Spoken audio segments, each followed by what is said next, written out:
오늘 우리에게 주신 하나님의 말씀은 마태복음 27장 11절에서 14절 말씀입니다. 예수께서 총독 앞에 섰음에 총독이 물어 이르되 내가 유대인의 왕이냐? 예수께서 대답하시되 내 말이 옳도다 하시고 대제사장들과 장로들에게 고발을 당하되 아무 대답도 아니하시는지라.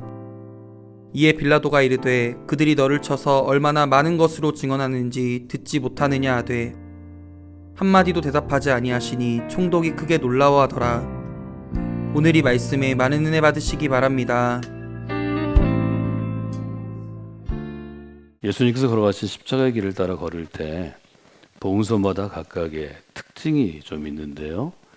마태복음 27장에 이르면서 우리가 좀 생각할 만한 점이 있는데, 이 마태복음 27장의 기록이 성금요일을 우리가 어떻게 지내는 것이 경건한 그리스도인으로 이 날을 우리가 기념하며 지키는 것인지를 알려주는 귀한 단초가 되었습니다.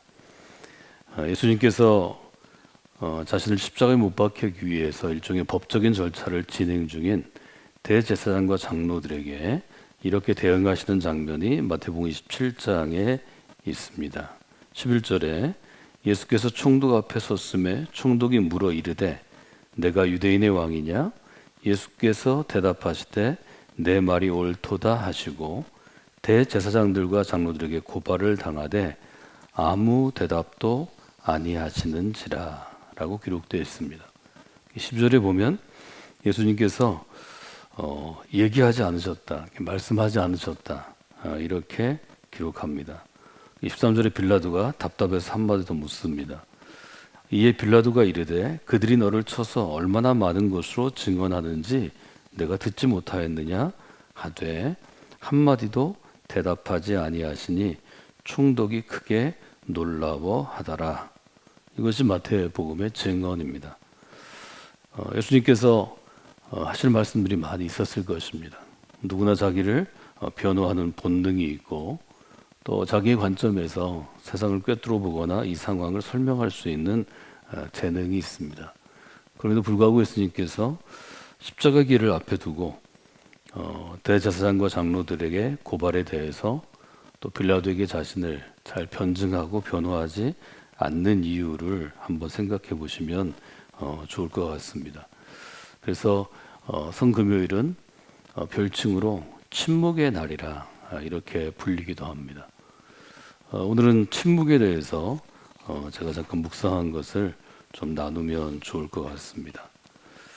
저는 설교 제목을 이렇게 잡아보았습니다. 듣기 위해서는 입을 닫아야 합니다. 하나님께서 우리에게 듣는 귀도 주시고 또 말하는 입도 주셨는데 귀와 입이 동시에 일하지 않게 할 때 침묵의 의미가 있는 것을 우리가 보게 됩니다.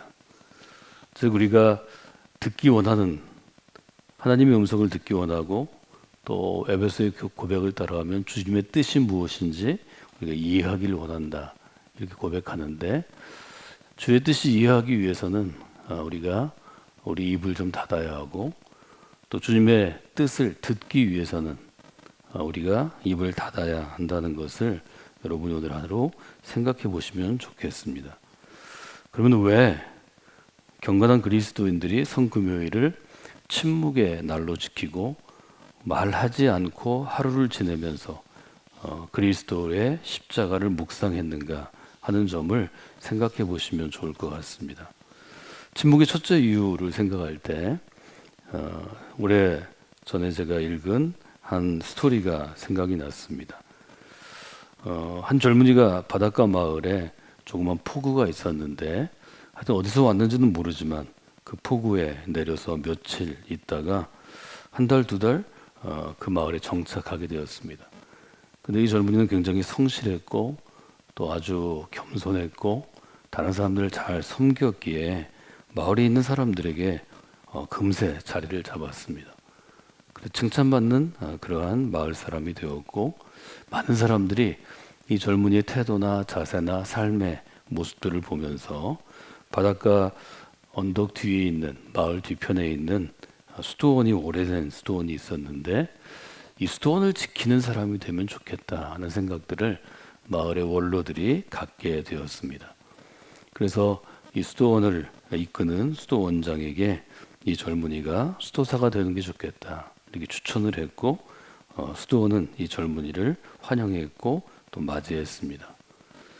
수도원장이 이 젊은이를 불러서 이렇게 첫 번째 사명, 첫 번째 미션을 주었습니다. 자네가 이 수도원에서 할 일은 매일 수도사들이 일과에 따라서 자기 일을 하게 되는데, 즉 수고해서 수도원을 운영하게 되는데, 매일 수도원 전체를 곳곳을 돌아다니면서 쓰레기를 좀 치우는 일부터 시작하면 좋겠네, 이렇게 이야기를 했습니다. 그런데 그날 저녁에 이 젊은이가 수도원에서 사라져서 그 다음날 수도원이 아주 난리가 났습니다. 며칠이 지난 다음에 수도원의 살림을 맡은 수도사가 매주 시장에 나가서 필요한 물품들을 구입하는데, 시장에서 젊은이를 만났습니다. 그래서 그 젊은이 손을 잡고 조용한 곳으로 데리고 가서 그에게 조언을 했습니다. 아니, 자네 원장님이 시키신 일 쓰레기를 치우라고 그래서 그게 마음이 상했나? 그게 아주 하찮게 보이나? 그래서 수도원에서 훈련 받는 것을 중단하고 수도원을 도망간 것인가? 이것은 매우 어리석은 일이네. 아마 원장님이 먼저 쓰레기를 치우게 한 것은 다른 사람을 섬기는 일을 통해서 우리가 이루어야 할 어떤 영적인 훈련이라고 생각하면 좋겠네. 말하자면 젊은이를 설득해서 다시 수도원으로 데려가기 위해서 이 젊은이를 이제 설득하고 또 조언했습니다. 근데 이 말을 듣던 젊은이가 눈물을 뚝뚝 떨어뜨리면서 이 수도사에게, 나이 든 수도사에게 그렇게 얘기했다고 합니다.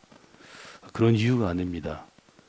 제가 원장님의 명령을 듣고 쓰레기를 치우러 방마다 또 예배실에 또 작업실에 돌아다녔는데 별 쓰레기가 없었습니다. 그래서 별로 할 일이 없었는데 저녁 때가 돼서 쓰레기를 찾으면서 이곳저곳을 다니다가 원장님이 치우라고 하신 쓰레기가, 제일 큰 쓰레기가 바로 나 자신임을 깨닫게 되었습니다. 그것을 깨달은 다음에 제가 기도하고 묵상하는 중에 이 수도원을 더 깨끗한 곳으로 만들기 위해서는 내가 없어져야 되겠다, 이런 생각이 있어서 그 밤에 나오게 되었다 하는 이야기가 일종의 수도원에 전해진 스토리 중에 하나로 제가 읽게 된 것을 기억하게 되었습니다. 세상을 깨끗하기 위해서 혹은 그 수도원을 깨끗하기 위해서 치우다 보니까 자기 자신이 쓰레기와 같은 존재였다 하는 것을 발견하게 된 그런 일이죠. 그 스토리 끝에는 매트 폭스라는 분의 말을 인용해서 이렇게 마무리를 했는데요. 겸손한 사람은 신적인 존재입니다. 하나님은 겸손한 사람에게 내려오시는 것이 아니라 겸손한 사람의 안으로 들어가십니다. 저는 그 책 여백에 이렇게 써보았습니다. 침묵은 마음의 쓰레기를 치우는 일입니다. 때때로 하나님께서 우리를 멈춰서게 하시고 영혼의 닷을 내리게 하시고 또 한 해 가운데 이 고난주간과 같이 7일간의 멈춰 있는 시간을 우리에게 주시는 이유가 우리의 삶 가운데 분명히 있을 것입니다. 여러분이 생활해 보시면 알겠지만, 여러분이 일하는 곳이든 여러분이 생활하는 어떤 집이든 또 교회든 매일 먼지가 앉고 쓰레기들이 생깁니다. 이 스토리를 읽은 다음에 제가 주로 교회에 들어오고 나가면서 제가 하는 일 중에 제일 큰 일은 눈에 보이는 쓰레기를 줍거나 치우거나 혹은 흐트러진 것들을 정리하는 일입니다. 여러분 예배 드리고 나가시면 예배실이 깨끗할 것 같지만 곳곳에 놓고 간 주보들이 있고 여러분이 남긴 쓰레기들이 많지는 않지만 의자에, 의자 밑에 또 여러분이 지나가는 통로에 있습니다. 그것들을 보면서 저는 이 스토리를 아주 자주 생각하게 됩니다. 하나님께서 우리에게 원하시는 것은 또 저희가 본문을 따라서 일주일 고난주간을 지날 때 성전 정화의 사건을 수요일 날 저희가 만나게 되죠. 하나님께서 성전을 깨끗하게 하시는 것, 우리가 신앙생활하는 아주 중요한 이유 중에 하나는 마음에 매일매일 쌓인 먼지와 쓰레기들을 털어내고 좀 청소하는 것은 아닌가 하는 생각을 합니다. 오늘 성금요일인데요. 여러분 침묵 가운데 하나님께 나아가실 때 성령의 파도가 성령의 바람이 여러분 마음 가운데 쓰레기와 같은 것들을 깨끗하게 치워주는 귀한 시간이 되기를 원합니다. 그래서 침묵은 첫째 의미로 마음의 쓰레기를 치우는 것, 즉 마음을 청소하는 일이다. 이렇게 저는 해석해 보았습니다. 두 번째로 침묵은 영적인 훈련 12가지 중에서 제가 묵상의 훈련 여러분에게 이야기할 때 묵상의 훈련을 시작하는 기본적인 것입니다. 우리가 성경의 말씀을 선택하고 혹은 성서 일과에 따라서 읽고 침묵하고 다시 읽고 침묵하고 또 기도하고 침묵하고 하는데요. 아주 오랜 동안 교회의 전통은 교회에서 영적인 길들을 닦아내는 그리스도인들은 침묵을 좋은 우리의 훈련의 도구로 사용해 왔습니다. 침묵은 곧 입을 닫는 것입니다. 왜 입을 닫나요? 듣기 위해서 닫는 것입니다. 우리가 입을 들어야 하나님께서 말씀하시는 것을 들을 수 있습니다. 우리가 입을 닫아야 이 세상의 많은 것들을 통해서 하나님께서 내게 무엇인가 말씀하시는 것을 들을 수 있습니다. 그래서 저는 듣기 위해서 입을 닫아야 한다. 이렇게 생각합니다. 저를 좀 따라서 할까요? 듣기 위해서는 입을 닫아야 합니다. 말하자면 이 침묵은 듣기 위한 길입니다. 침묵의 훈련을 여러분이 하면 하나님의 음성에 더 민감하게 여러분이 반응할 수 있습니다. 또 하나님 음성 가운데 하나님의 뜻 가운데 거할 수 있습니다. 사무엘상 3장에 보면 사무엘을 부르시는 장면들이 아주 재미있는 스토리로 나와 있죠. 사무엘을 누군가 불렀기 때문에 사무엘이 그 어린 사무엘이 일어나서 엘리 제사장에게 갑니다. 그래서 주인님 나를 부르셨습니까? 이렇게 물어보죠. 엘리가 부르지 않았다고 얘기합니다. 세 번째 된 때 엘리가 깨닫습니다. 내가 부르지 않았는데 이 아이를 사무엘아 사무엘아 부르시면 하나님이 이 아이를 직접 부르시는구나. 이렇게 해서 사무엘에게 이렇게 말합니다. 가서 누웠다가 그분께서 너를 부르시거든 내가 이렇게 대답해라. 여호와여 말씀하옵소서 주의 종이 듣겠나이다 하라. 이에 사무엘이 자기 처소에 누우니라. 10절에 보면 여호와께서 임하여 서서 이전과 같이 사무엘아 사무엘아 부르시는지라. 사무엘이 가로되 말씀하옵소서 주의 종이 듣겠나이다. 우리가 이 세상을 살아가면서 신앙생활을 하는 것 중에 제일 중요한 것은 주의 종이 듣겠나이다 하고 고백하는 태도입니다. 여러분에게 이런 하나님을 향한 아주 순복하기 위한 하나님께 순종하고 복종하기 위한 귀한 태도들이 있으면 좋겠습니다. 우리가 살아가는 세상은 너무 말이 많아서 시끄럽습니다. 많은 사람들이 자기 얘기를 많이 합니다. 어느 정도는 어릴 때는 그것이 좋은 일이겠지만 여러분들이 성숙한 그리스도인이 되면 듣기 위해서 여호와여 말씀하옵소서 주의 종이 듣겠나이다 하는 신앙의 태도를 여러분이 갖는 그런 분들이 되시면 좋겠습니다. 깊이 있는 기도가 굉장히 중요합니다. 깊이 있는 기도가 우리의 마음을 깊이 있게 하고 우리의 영혼을 깊이 있게 하고 우리의 신앙을 깊이 있게 하고 나아가 우리의 삶을 깊이 있게 합니다. 깊이가 얕은 기도는 그저 우리 입에서 맴돌다가 또 이 공간에서 이 기도의 장소에서 맴돌다가 그냥 가라앉고 말 것입니다. 세상을 바꾸는 기도는 하나님 나라에 도달하는 기도는 하나님이 주목하는 기도는 깊이 있는 기도입니다. 한 깊이 있는 신앙인에게 한 사람이 물어봤습니다. 매일 새벽 기도하신다고 들었습니다. 선생님께서는 하나님께 무슨 기도를 하십니까? 이분이 대답합니다. 저는 듣습니다. 그러면 들으실 때 하나님은 무엇이라고 말씀하십니까? 하나님도 들으십니다. 굉장히 짧은 에피소드인데 우리가 침묵으로 하는 침묵 기도에서 흔히 우리가 인용하는 스토리 중에 하나입니다. 이 침묵은 듣기 위해서 우리가 하는 것이고 입을 닫는 행위입니다.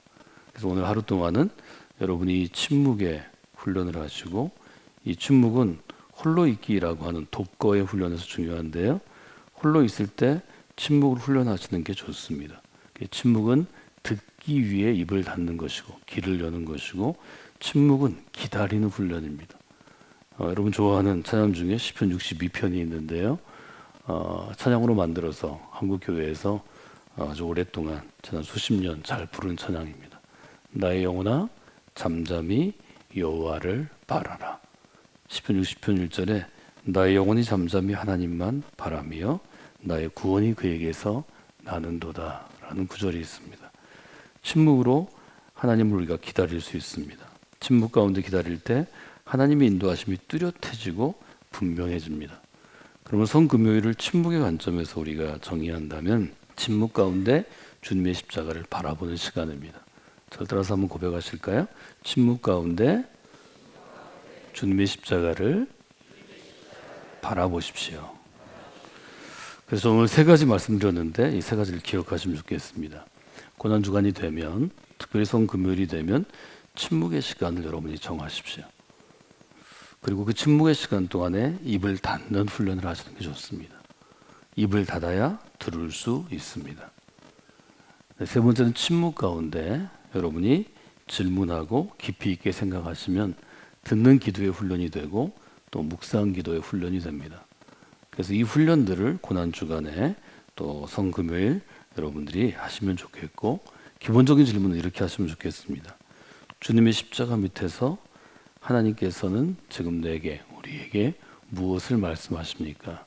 이렇게 여러분이 질문하시고 이 하루를 좀 더 의미 있게 보내시면 하나님께서 여러분의 영혼을 또 여러분의 마음들을 더 넓게 또 깊이 있게 만져주시리라 그렇게 생각합니다.